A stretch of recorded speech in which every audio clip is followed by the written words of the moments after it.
Oui,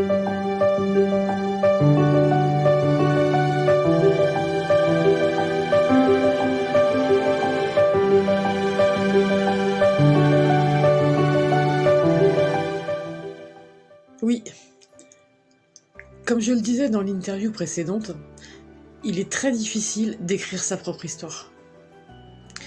On est seul face à soi-même. Personne ne peut vous donner son avis sur la meilleure manière de retranscrire telle ou telle scène. Pour la simple et bonne raison que vous êtes le seul à l'avoir vécu. Il n'y a rien à inventer, rien à imaginer. Le plus difficile est justement de coller au plus près de la réalité.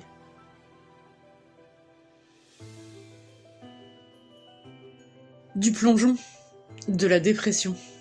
On dit souvent qu'il faut laisser le passé là où il est et ne jamais revenir en arrière. Aujourd'hui, je sais que c'est faux. Même si ce passé nous terrorise, il faut l'affronter, un jour ou l'autre. Pour la simple et unique raison que c'est le seul moyen de le comprendre. Parce que finalement, si on a si peur, c'est parce que l'on ne comprend pas. À défaut, ce passé nous hantera jusqu'à la fin de nos jours. J'avais peur de faire remonter la douleur, la tristesse, la souffrance, et surtout, peur de ne pas être capable d'assumer et de surmonter ces sentiments. Mais en écrivant cette histoire dans les moindres détails, je me suis aperçue qu'au-delà des souffrances et de la douleur, il y avait aussi bien d'autres choses.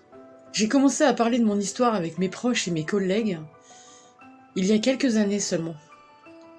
Mais systématiquement, c'était pour évoquer un souvenir malheureux et douloureux.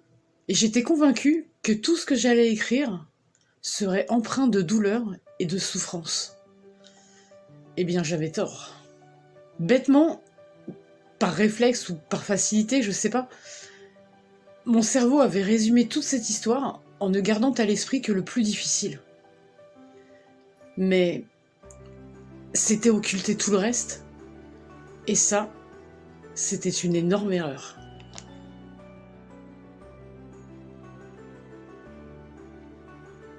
Le meilleur, le plus beau, de magnifiques souvenirs, des rires, et puis tout ce que cette expérience m'a apporté de positif. En effet, cette histoire m'avait apporté des connaissances théoriques, scientifiques et humaines que peu de gens étaient capables d'avoir à l'âge de 20 ans, à la fin des années 90. Aujourd'hui, à l'heure d'Internet, oui. Mais à l'époque, non. Mais moi, j'ai eu la chance de rencontrer quelqu'un qui m'a appris énormément de choses, et j'avais en moi un bagage extraordinaire dont je n'avais aucune conscience. Et il aura fallu que je l'écrive pour m'en rendre compte. Vous voulez un exemple ? C'est très simple. À l'époque, j'ai écouté des dizaines de théories sur la philosophie, les mathématiques, ou encore sur les pyramides d'Égypte. Je n'en comprenais pas la moitié, mais j'ai tout enregistré. Aujourd'hui, j'en comprends le moindre détail.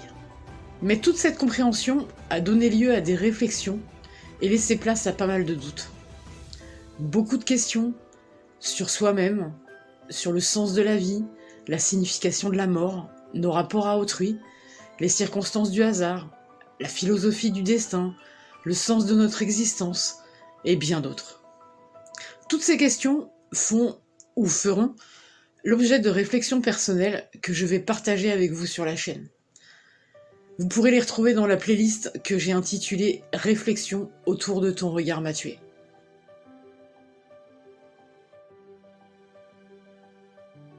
Pour être honnête, j'ai souvent pensé à l'écrire. Si j'ai gardé tous les textes originaux aussi précieusement, c'était bien dans l'idée d'en faire quelque chose un jour. Mais je n'ai jamais osé. Et vous allez me dire, alors pourquoi 20 ans après ? Pour plusieurs raisons, je pense. D'abord, parce qu'en 20 ans, on grandit, on mûrit et on apprend beaucoup de choses. Le fait qu'il se soit écoulé aussi longtemps m'a aussi permis d'analyser les faits d'une manière différente. 20 ans, c'était avoir suffisamment de recul pour comprendre la vraie signification des choses. Les événements et les discours du passé n'ont pas du tout la même portée aujourd'hui. Et puis, Parce qu'entre les deux, il y a aussi un vécu et d'autres expériences.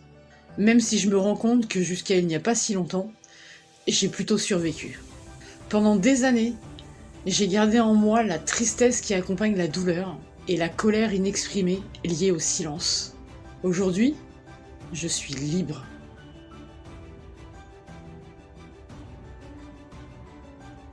Tout simplement parce qu'on me l'a demandé. Oui, en avril 2018, quelqu'un m'a demandé de le faire en me disant que j'étais la seule à pouvoir écrire cette histoire. Ce qui était entièrement vrai. Et étant donné que la demande ne venait pas d'un inconnu croisé dans la rue, je me suis dit que c'était le bon moment.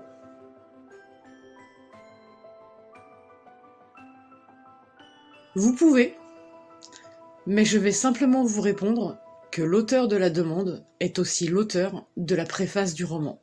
Roman qui est disponible à la vente sur toutes les plateformes.